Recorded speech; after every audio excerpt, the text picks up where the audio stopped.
Agri tribunal, ఇది కూడా మంచి ఐడియా. అలాగే ఇప్పుడు మనకు జ్యుడిషియల్ ట్రిబ్యునల్స్ ఉన్నాయి, అలాగే టెలికాం దానికి రెగ్యులేటరీ అథారిటీ ఇవన్నీ ఉన్నాయి కదా. ఈ అగ్రికల్చర్లో కూడా వచ్చే వివాదాలు అవుతున్నాయో ఈ వివాదాలపైన ఉదాహరణకి విత్తనాలు సరిగా సరఫరా చేసిన వాటిని సరిగా మొరకెత్తదా, ఎవరికి వెళ్ళాలి, కోర్టుకి వెళ్ళాలంటే బోర్డు అంతా ఖర్చు అవుతుంది. సో వీటిలో ట్రిబ్యునల్ ఏర్పాటు చేస్తే అనేది ఒక కొత్త ఆలోచన వచ్చింది. ఈ ఆలోచన నేను తప్పనిసరిగా దాన్ని ప్రభుత్వం దృష్టికి తీసుకెళ్తాను. మనం మిత్రులకు కూడా చెప్పాను, కిసాన్ సంఘ మిత్రులు, మీరు కూడా దీనికి ఇంకొక లోతుగా ఆలోచించి దాన్ని స్పష్టమైన నిర్దిష్టమైన ఆలోచనలు ఇవ్వండి అని చెప్పి చెప్పడం కూడా జరిగింది. తర్వాత కిసాన్ క్రెడిట్ కార్డు, అది కూడా వాజ్పేయి గారి పుణ్యమే, దాన్ని మరింత విస్తరించాల్సిన అవసరం ఎంత ఉంది. ఇప్పుడు మోడీ గారు చెప్పారు, భూసార పరిరక్షణ చేసి హెల్త్ కార్డ్ మనకు ఎట్టుందో మనిషికి, అలాగే కిసాన్ సాయిల్ హెల్త్ కార్డ్ అనేది దాన్ని ఏర్పాటు చేయాలని. సాయిల్ హెల్త్ కార్డు కావాలంటే ప్రతి జిల్లాలో ప్రతి తాలూకాలో భూసార పరిరక్షణ దాని యొక్క అధ్యయన కేంద్రాలు కావాలి, ల్యాబొరేటరీస్, వాటిని ఏర్పాటు చేయాల్సిన అవసరం ఎంత ఉంది దేశవ్యాప్తంగా.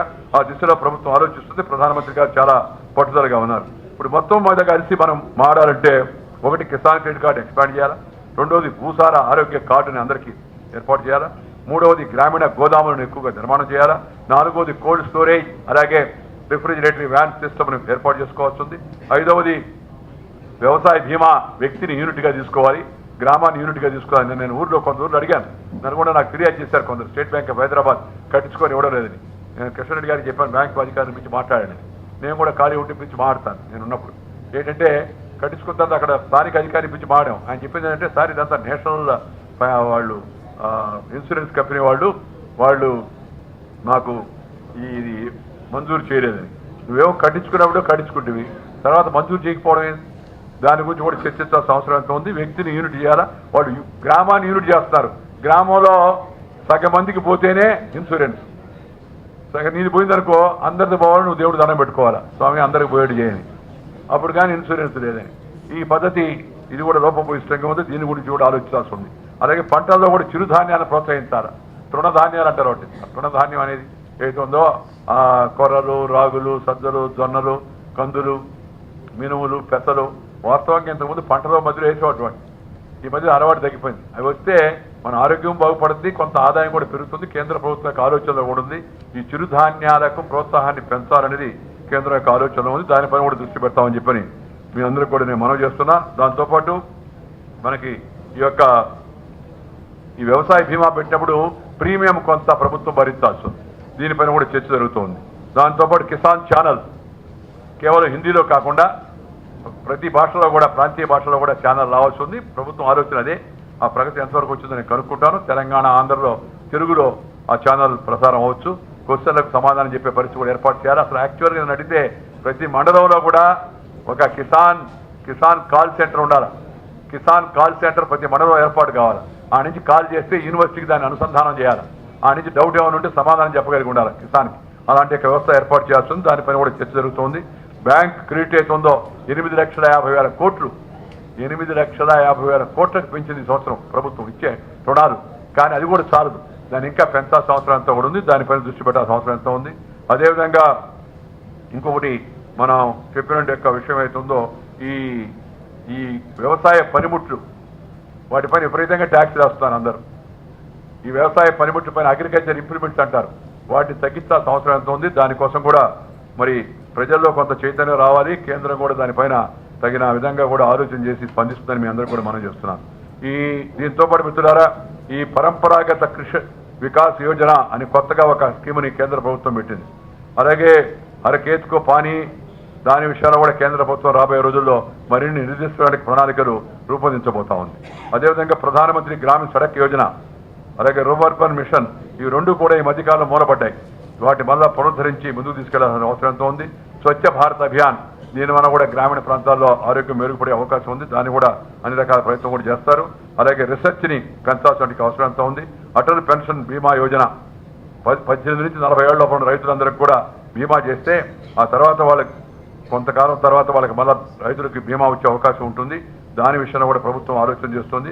ప్రధానమంత్రి సురక్ష బీమా యోజన, దాన్ని కూడా ఇప్పుడు కేవలం నెలకు రూపాయి కడితే, పేదవాళ్ళు ఎకరా ఉన్నవాళ్ళు నెలకు రూపాయి కడితే, సంవత్సరానికి 12 రూపాయలు కడితే నీకు ప్రమాదం వస్తే 2 లక్షల రూపాయలు వస్తుంది. కొత్తగా ప్రభుత్వం, మోడీ గారి ప్రభుత్వం తీసుకున్నట్టు ఇది ఒక చరిత్రాత్మక నిర్ణయం. అలాగే రోజుకు 90 పైసలు కడితే అదేమో నెలకి రూపాయి, ఇది రోజుకు 90 పైసలు కడితే జీవిత బీమా వస్తుంది. మరి ఎవరికైనా కుటుంబ సభ్యులు సరిపోతే 2 లక్షల రూపాయలు కుటుంబ సభ్యులకు వస్తుంది. అది 2 లక్షలు ప్రమాద బీమా, ఇదేమో జీవిత బీమా, ఇది 2 లక్షలు. ఇది కూడా దీన్ని కూడా మరింత పాపులరైజ్ చేయాల్సిన అవసరం ఉంది.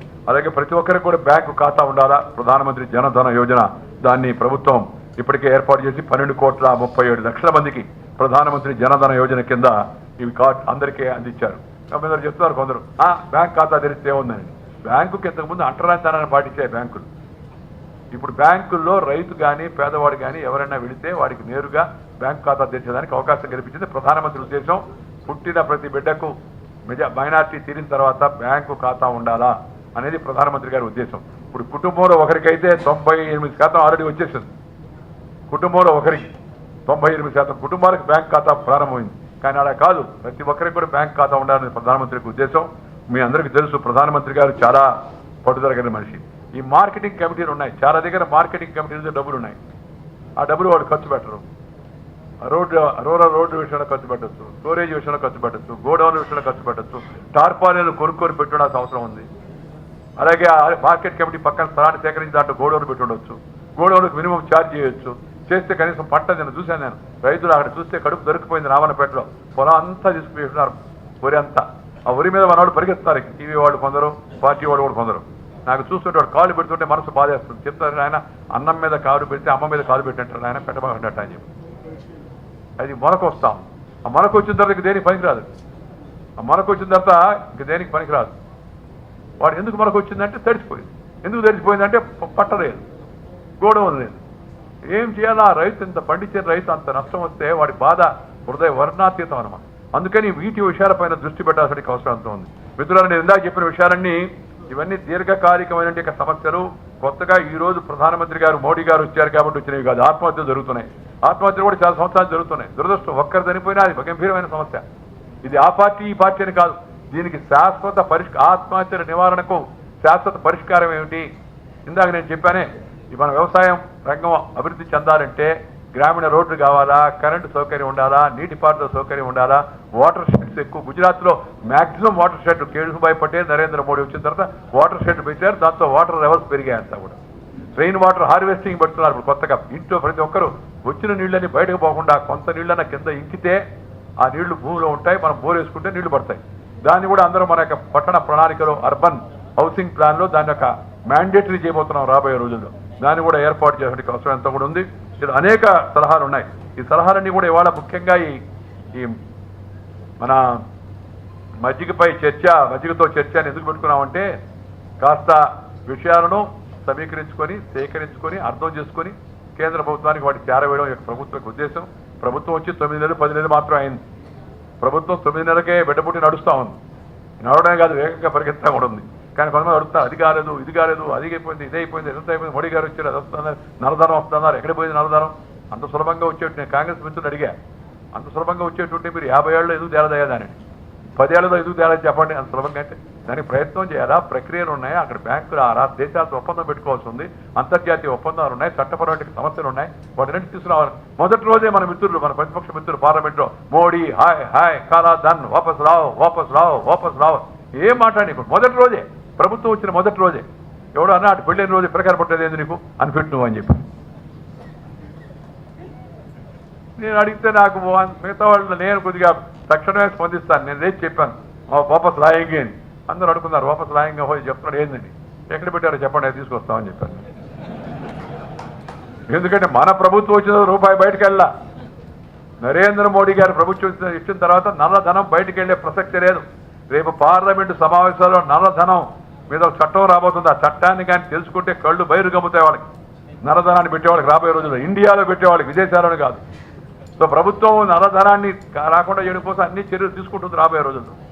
కానీ మాట్లాడటం ఇవన్నీ ప్రభుత్వం వచ్చిన తర్వాత రైతులంతా అట్ట అయిపోయింది, వ్యవస్థ అంతా కూలిపోయింది. ఏడ కూలిపోయింది? వ్యవస్థ నిర్మాణం అవుతుంది, కూలిపోయిన వ్యవస్థను తిరిగి పునర్మాణం చేస్తున్నాం. ఆర్థిక వ్యవస్థ పట్టాలు తప్పింది, దాన్ని మళ్ళీ పట్టాలపైకి తీసుకొస్తున్నాం.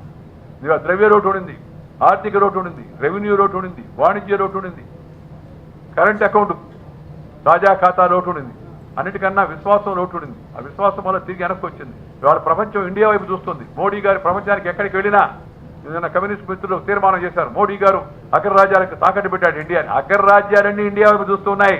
మోడీకి పాస్పోర్ట్ ఇవ్వడానికి నిరాకరించిన దేశాలు మోడీ సాబ్ అయ్యే మా దేశానికి రండి, మా దేశానికి రండి అని ఎక్కడికి వెళ్ళినా మోడీ మోడీ మోడీ. ప్రపంచంలో దేశం యొక్క భారతదేశం యొక్క పేరు మారుమోగుతా ఉంది. India is resurgent now. India rate Moody అని ఒక రేటింగ్ కంపెనీ ఉంది, పెంచారు. S&P అని ఒక రేటింగ్ కంపెనీ ఉంది, వాళ్ళు పెంచారు.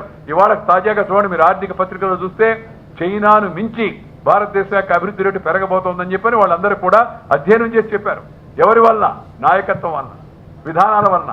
దీనికి సమయం పడుతుంది, కొంత సమయం ఓపిక పట్టాల్సిన అవసరం అవుతుంది. కానీ మన మిత్రులు మాత్రం తప్పుడు ప్రచారానికి కోరుకున్నారు, అన్ని రకాల తప్పుడు ప్రచారానికి.